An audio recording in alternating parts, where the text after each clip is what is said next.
마지막으로 또 이번 시즌 마지막 경기를 한국에서 치를 수 있어서 너무 재미있었고, 한국 팬분들에게 이렇게 많은 성원을 받으면서 경기를 마무리할 수 있어서 한 시즌을 잘 보냈다고 생각합니다. 이제 기회를 빌려 진심으로 감사드린다는 말씀 전하고 싶습니다. 오늘 마지막 경기 잘 나가겠습니다. 하나, 둘, 셋, 두려워하지 말라. 알았지? 무서워하지 마. 손흥민은 중국전을 앞두고 시즌 마지막 경기라는 말을 했는데, 이는 축구 팬들에겐 낯선 표현이었습니다. 대표팀의 경기는 리그가 아니기에 시즌 대신 올해라고 표현하지 않기 때문입니다. 사실 그의 표현은 대표팀의 옛 캡틴들의 언어입니다. 언제부터였는지는 아무도 모르지만 대한민국 대표팀은 마지막 경기에 나름의 의미를 부여했고 승리를 거두고 짧은 휴식기에 들어가길 원해왔습니다. 손흥민이 기성용에게 이어받은 언어는 이뿐만이 아닙니다. 초반 10분, 15분 강하게 나온다고. 그리고 첫 태클, 헤딩, 패스 이런 거 절대 빼지 말라고 했지. 앞으로 중하고 경기가 안 풀릴 수도 있으니까 그거에 대해서는 스트레스 받지 말자. 우리가 하나로 뭉치고 서로 도와주면 돼. 서로 도와주면 밖에 없잖아. 가자야. 여기에 태극기가 더해졌습니다. 알았지? 이건 태극기라고 알았지? 자자, 하나, 둘, 셋. 그라운드에서 열정적으로 하자고. 이건 결과를 다 떠나서 그냥 이걸 태극기라고 여기는 거니까. 다들 진짜 응원해주는 사람들이니까 준비 잘하고 오케이? 집중, 오케이? 집중. 한때 한국의 A매치가 열리면 해설자들이 대표팀은 초반 10분이 약하다는 발언을 라디오 방송처럼 반복했던 기억이 있습니다. 같은 시각, 대표팀 주장들은 초반부터 선수들이 초심을 가지고 그라운드에 나서기를 요구했습니다. 대표팀 역사상 가장 오랜 기간 해외에서 생활했던 기성용과 손흥민은 가장 전술적인 축구에 익숙한 멤버들입니다. 하지만 그들은 경기 시작 직전에는 결코 전술에 대해 말하지 않았습니다. 그들에게 태극기는 치트키였습니다. 선수들은 서로 다른 교육을 받고 자랐으며 다른 성격을 가지고 있지만 대표팀에 모인 모든 선수들의 최대 공통점은 태극기를 특별하게 여긴다는 것입니다. 유소년 시절부터 태극기를 달고 있으면 안 된다고 배웠을 뿐 아니라 온몸으로 통감해왔습니다. 한국어보다 스페인어가 더 익숙했던 이승우조차 한일전을 앞두고 일본은 정도가 되지 않는다는 발언을 할 정도로 태극기에 대한 열정이 뜨거웠습니다.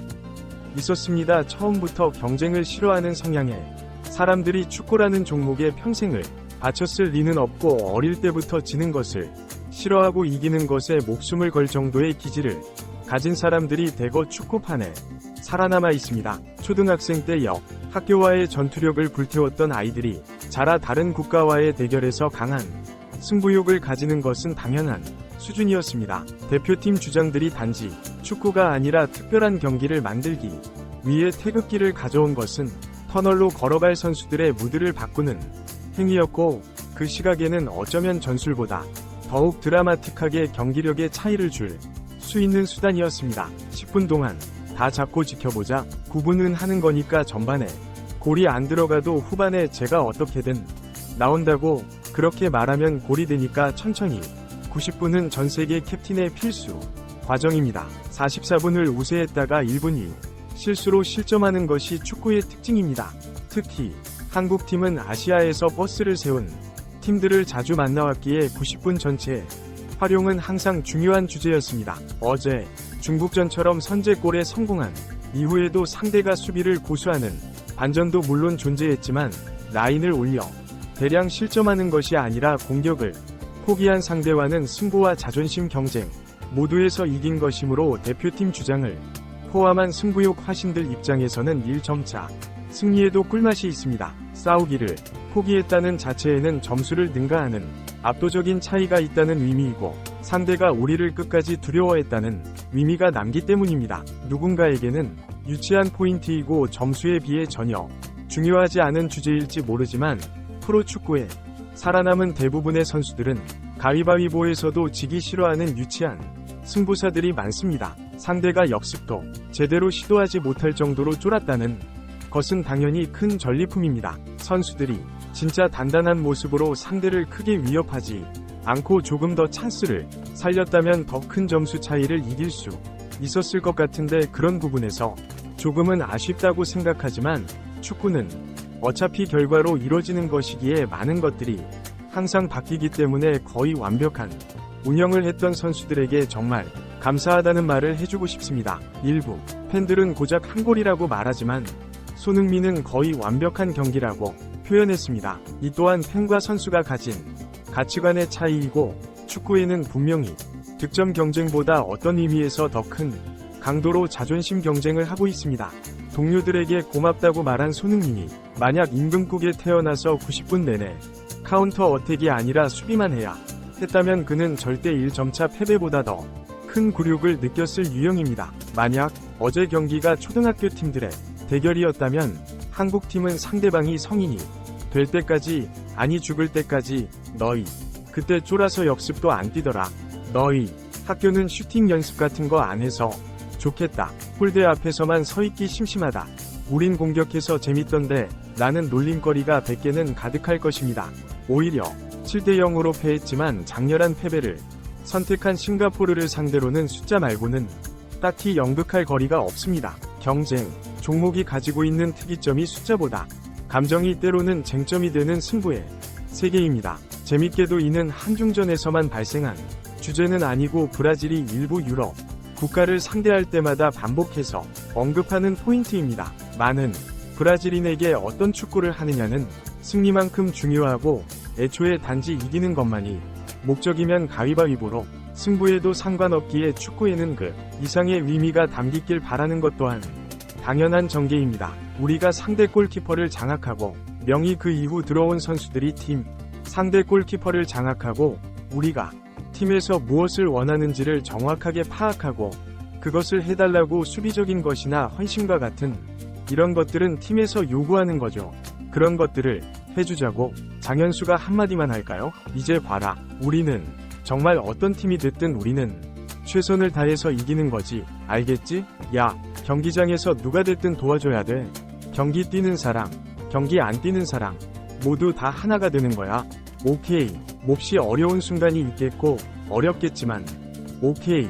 헌신과 하나됨이라는 단어는 또한 기성용의 언어이며 이는 손흥민에게 그대로 연결되어 있습니다. 누구보다 개인 능력으로 국가적 주목을 받은 선수들이지만 가장 강조하는 것은 결국 원팀이었습니다. 기성용의 대표팀 주장 선임 때 개인적으로 위하했던 기억이 있습니다. 어린 기성용은 한국 축구 역사상 가장 대표팀 주장에 어울리지 않는 캐릭터였기 때문입니다. 박지성 주장의 이미지가 워낙 강하게 남아 있던 탓에 기성용은 정반대의 캐릭터로 느껴졌고 대표팀이 강했던 순간마다 존재했던 리더십이 이제는 없을 것으로 여겨지기도 했습니다. 놀랍게도 주장 기성용과 어린 기성용은 아예 다른 사람이었습니다. 기성용은 10대의 나이부터 박지성을 보고 자란 선수이기 때문입니다. 한국 대표팀의 주장은 대표팀 주장이 어떻게 일해야 하는지를 온몸으로 보고 배웠습니다.